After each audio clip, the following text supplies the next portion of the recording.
Une des techniques de base en horticulture, c'est de transplanter, de prendre la plante dans un pot et le mettre en pleine terre. C'est pas très compliqué, mais allons-y, on va regarder ça étape par étape. Premièrement, il faut penser à quelle saison qu'on peut le faire. Normalement, si le sol est dégelé au printemps, on peut transplanter des plantes qui sont assez rustiques pour ça.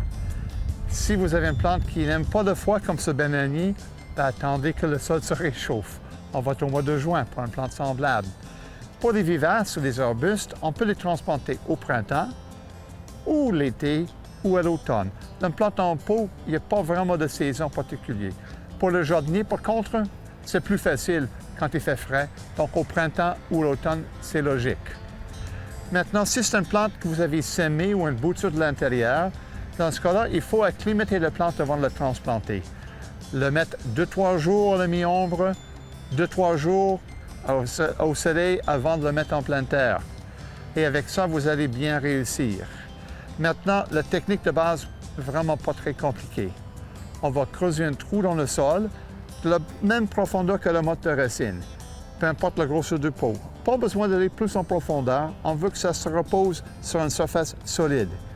On enlève la terre, on va dégager à peu près 2 fois plus large que le motte de racine. Ça donne plus de place pour travailler. On enlève la plante de son pot. On peut facilement le faire si on le met un peu à l'envers puis on tape sur le fond. Habituellement, on peut enlever le pot comme ça. Si ça ne lâche pas, des fois, ça prend un couteau. On fait le tour pour l'enlever. Et s'il faut, on peut couper le pot, s'il faut, pour l'enlever. Mais il faut enlever le pot, bien sûr.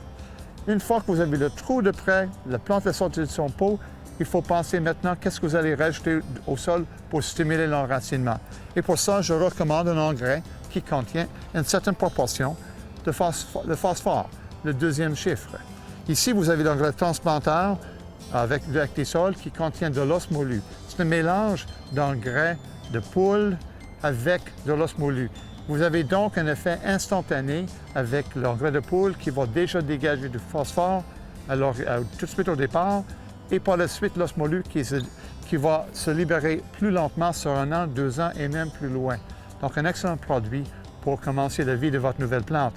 Il s'agit d'en mesurer une certaine quantité et de le mettre dans le trou de plantation.